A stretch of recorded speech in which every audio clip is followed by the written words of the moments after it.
என்ன என்ன எதிர்பார்த்து நீங்க டியா கிளாஸ்ல ஹரிய போட்டீங்க? அதாவது கான்சன்ட்ரேட் படி படிக்க மாட்டான். Okay okay. சோ அது படிப்பு ஒரு விஷயம் வேணும். வேற என்ன வேணும்? கோவம் ஜாஸ்தியா வரும். Okay okay. எவ்வளவு நாளுக்கு அப்புறமா தெரிஞ்சது கிளாஸ்க்கு போட்டு?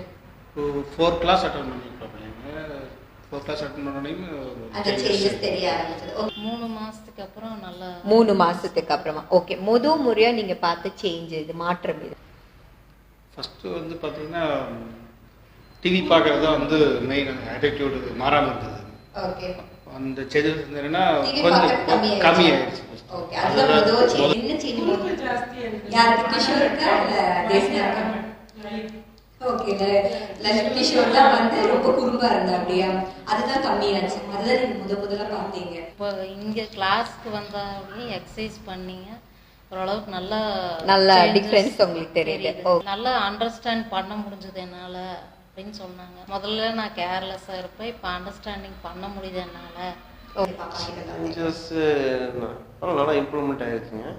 அகாடமிக் சைடுல உங்களுக்கு நிறைய வித்தியாசம் தெரியுது இல்ல பிஹேவியர் சைடுல? பிஹேவியர் சைடு அகாடமிக் சைடு ரெண்டுக்குமே என்ன சேஞ்ச் உனக்கு தெரியுதுன்னு சொல்ல?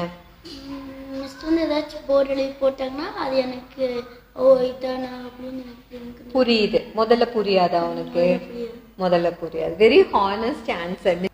கிளாஸ்ல பின்னாடி உட்கார்ந்திருக்கிறோட பையனோட பேக் பிக்கிறது அந்த மாதிரி ரொம்ப அதிகமா